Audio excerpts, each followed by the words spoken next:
Very good morning, students. In today's class, I'm going to cover the MOSFET and CMOS. So, the topics what we are going to discuss today is Introduction to MOSFET, Enhancement MOSFET and Depletion MOSFET, its construction and operation, transfer characteristics of enhancement and depletion MOSFETs, and finally CMOS. So, what is MOSFET?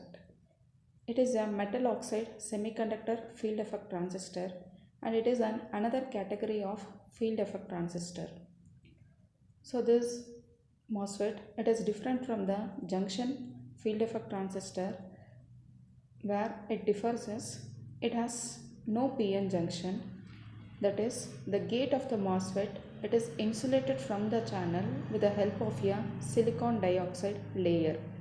That is the gate is completely insulated or it is made separate with the help of a silicon dioxide layer. So there are two types of MOSFETs named as enhancement MOSFET and depletion MOSFET. Of these two types, if you see the enhancement MOSFET is most widely used. Why? Because the material which we are going to use for the gate, it is polycrystalline silicon instead of metal, and these type of devices we can name it as insulated gate FET. This is why the enhancement MOSFET is widely used instead of the depletion MOSFET. So let us see the construction and operation of enhancement MOSFET. As I told you, it is similar to the JFET.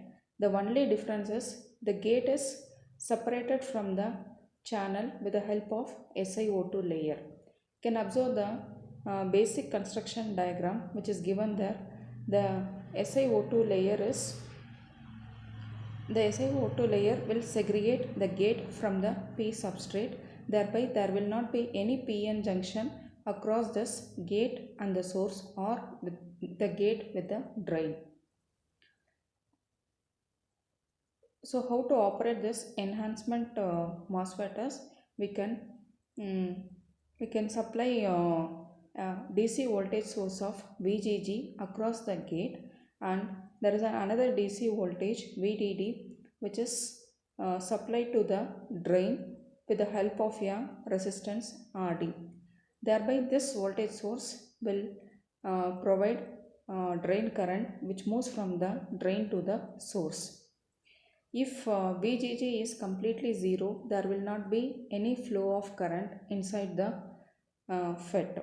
So we have to set some threshold value for the VGG above which the channel starts conducting. That is the FET starts conducting.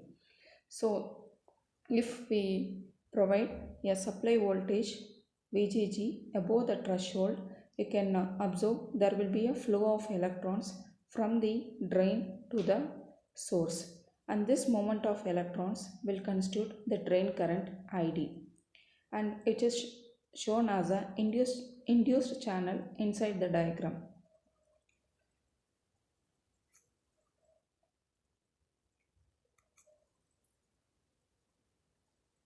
So the symbol for the E MOSFET is shown here, and for the N channel it is a three terminal device. You will be having drain, gate and source, and you can observe there is a broken lines which shows that there is a physical absence of the channel. So there is no particular channel inside the MOSFET.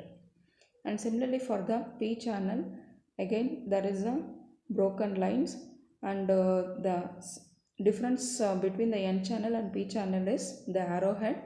If there is a arrowhead pointing inward, it is for the N channel. If the arrowhead is pointing outside, then it is for the P channel. So next it is the depletion MOSFET. For the depletion MOSFET, you can observe there is a drain and the source which is diffused inside the P substrate, and then it is connected via a narrow channel which is adjacent to the gate. You can observe the gate and the source, the drain and the source or n-type material which is diffused inside the p substrate, and these two n-type material or again it is connected with the help of a narrow channel. And for the p channel depletion MOSFET, there is a n substrate and two p-type materials are diffused inside the n substrate, and these two p are connected with the help of a narrow channel.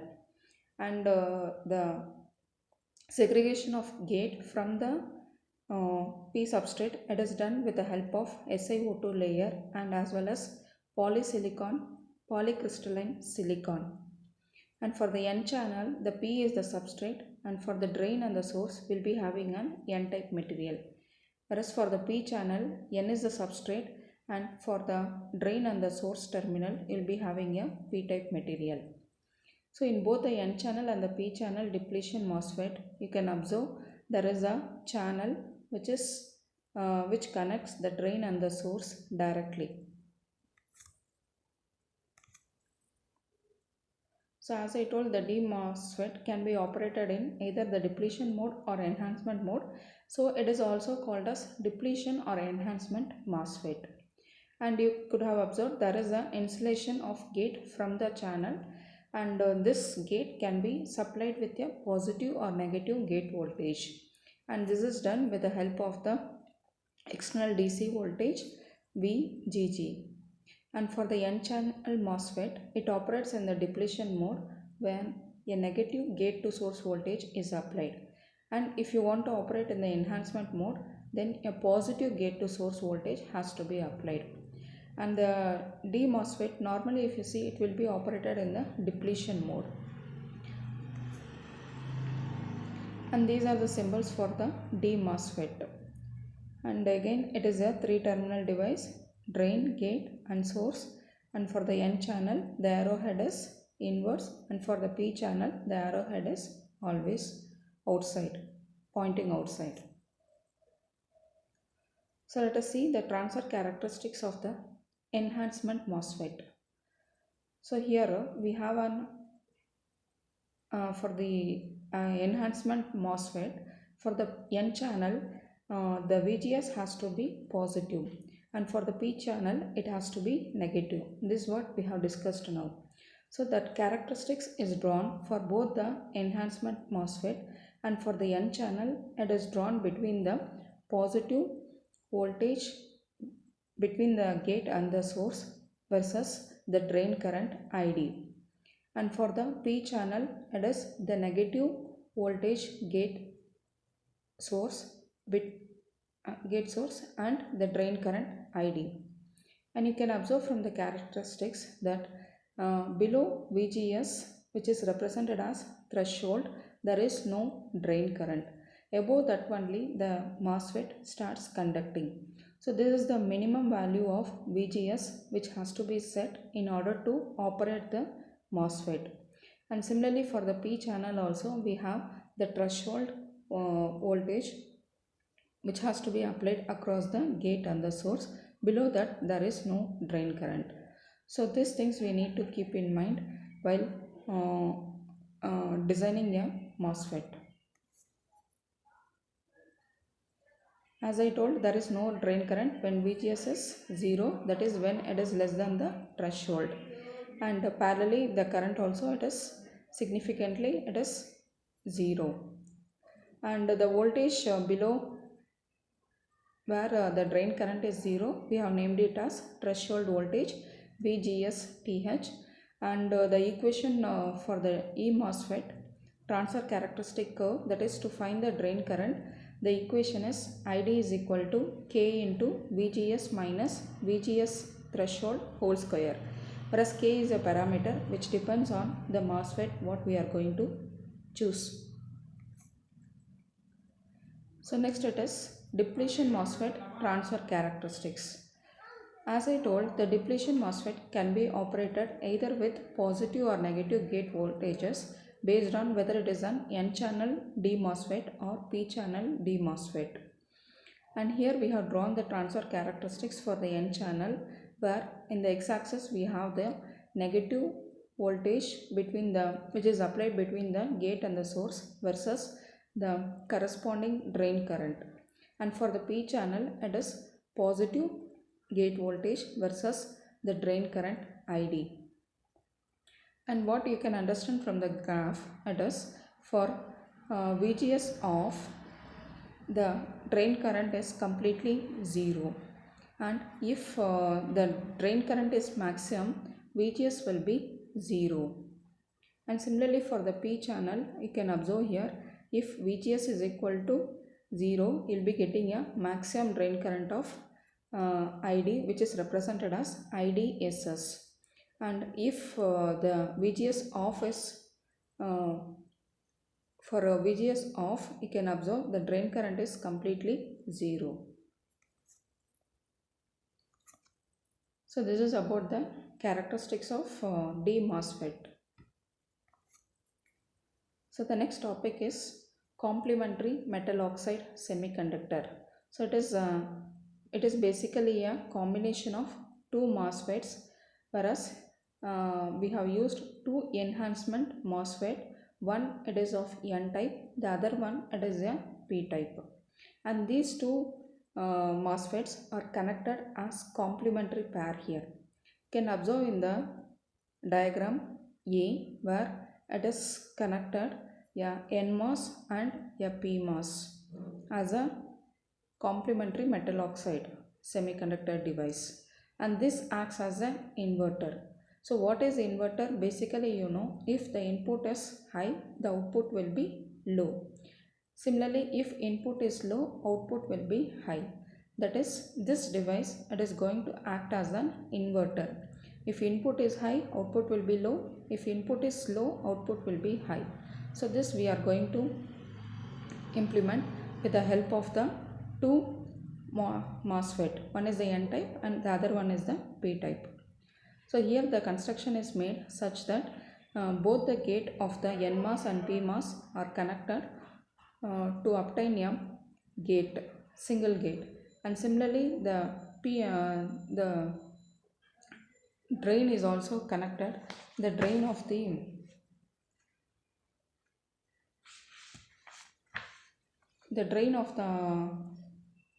PMOS and NMOS also is interconnected, and it is given to a voltage supply of VSS 5 volt, and the output is taken from the source terminal of both NMOS and PMOS. And in the figure B we have shown the equivalent circuit. So now let us see the operation of complementary metal oxide semiconductor, and we are going to see how it acts as an inverter. So initially I am going to apply a DC input voltage of 5 volt, which is taken as high, that is the input is in high state. So when the input is in high state, this particular input 5 volt, it is applied to the gate of both the NMOS and PMOS MOSFET. So the above MOSFET, which is a PMOS, as the gate voltage is 5 volt, and parallelly we have another 5 volt from the external voltage VSS 5 volt. So this which is connected in inverse. So this voltage is plus 5 volt, and the voltage from VSS which is in reverse, it becomes cancelled. So the voltage will be 0 across the gate. So thereby the PMOS will be in off state. So it will not conduct. Whereas for the NMOS, as there is a positive gate source voltage applied across the gate, so this NMOS will be active and it will be under on state. So if you see the equivalent circuit, T1 represents the NMOS and T2 represents the PMOS. So for the input voltage 5 volt, which is high, T1 will be in on. So thereby if T1 is on, there will be flow of current, and the resistance suffered by this T1 will be very low, which is represented as R1 low, and the transistor as T1, which is in on for the input 5 volt. And parallelly for the PMOS, which is represented as T2, and it will be in off condition. So if the FET is in off MOSFET is in off condition, the resistance offered by that particular T2 will be high. So I have represented as R2I high, and there will be very less flow of current across the T2, which is represented as I leakage current I2. So if you could take the overall output across T1 and T2, we can write what is V0 as output voltage V0 is equal to R1 divided by R1 plus R2 into VSS. And as VSS is equal to 0 for T1, we will be getting V0 is equal to 0 volt. That is, output will be 0 for input voltage of 5 volt. That is, input is high and the output we are getting it as 0. So thereby we can observe that it acts as an inverter. That is, if input is high, output is low. The reverse also we can think of. If input voltage Vi is equal to 0, the T1 will be off, whereas T2 will be on. How it is possible is, for the T2, that is for the PMOS T2, there is a voltage VSS which makes the PMOS to be in on condition, whereas for the NMOS, since the input voltage is 0 for the gate, it will be under off state. So the T1 will be off and T2 will be on due to the supply voltage VSS. And the voltage drop across the two NMOS and PMOS V0 will be getting an output of 5 volt, and since the T2 is on, the voltage drop will be across the T2 will be equal to 5 volt, which is due to the VSS 5 volt. So thereby the overall output when the input is 0 is 5 volt. That is, if input is 0, output we are getting it as 5 volt, which is high. So both the cases we have analyzed. For input Vi is equal to 5 volt, V0 is 0. If Vi is 0, output we are getting as 5 volt, which is high. So thereby this particular complementary pair, that is the combination of NMOS and PMOS, acts as an inverter. So this CMOS circuit has two advantages. One is that the drain current is very low, and mainly it flows only during the transition from one state to the another state, and the power drawn in the steady state seems to be very less. So this is about the CMOS, and the application we have seen, it can be used as an inverter. So this completes the FET, JFET, MOSFET, and as well as CMOS we have completed. So okay, thank you. Thanks for watching. Have a good day.